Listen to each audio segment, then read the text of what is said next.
Dr. Lessing, what does it mean that the glory of the Lord filled the tabernacle? I seem to recall that same idea is expressed when Solomon built his temple. Am I right about this? That's great, Joshua. That question indicates to me that you're tracking along with me quite well. Because we've made these connections typologically between the glory of the Lord filling the tabernacle and then filling the temple, and how this is a precursor, a shadow, a down payment of what will come in the fullness of time when God sends forth His Son, born of a woman born under law, to redeem us who are under the law, that we might receive the full adoption as sons. That's the idea. I think you're seeing how typology now works. What you're referring to, more specifically, is the glory of the Lord fills the tabernacle in Exodus chapter 40 once the tabernacle is finished. From chapters 25 to 31, Moses gets the blueprints. From chapters 35 through 40, he builds the blueprints. What this then means, as we continue to work typologically with the Old Testament, is we see all of this fulfilled in Christ. As I said in the previous answer to the previous question, the Word became flesh and He tabernacled among us. And we saw His glory. But see, we not only want to stop at Christ, we want to push this typological connection to the eschaton.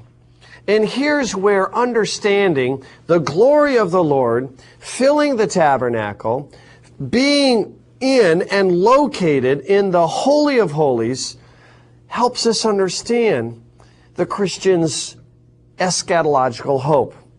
You may remember in the previous slide, in the previous question, I'll just put it back here for you, that the Holy of Holies, the most holy place, was a perfect cube in the Old Testament, not only in tabernacle, but also in the temple, indicating that this is the very presence of God. You can get no closer to God than to be right here where the Ark of the Covenant is.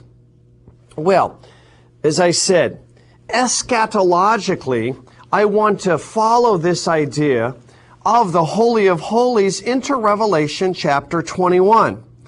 And when John describes the new heaven and the new earth that he sees, he says, beginning in verse 16 in Revelation 21, the city was laid out like a square.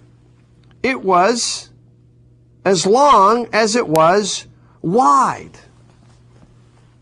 The new Jerusalem, the new heaven and the new earth, John says, is a perfect cube. What's that all about? John is telling us that this tabernacle temple, Holy of Holies, in which only the high priest had access once a year on the Day of Atonement, now this is exactly what the new heavens and the new earth will be like. Complete, immediate, eternal access for one and for all forever. This is what it means to understand the Old Testament as being the best commentary on the New Testament.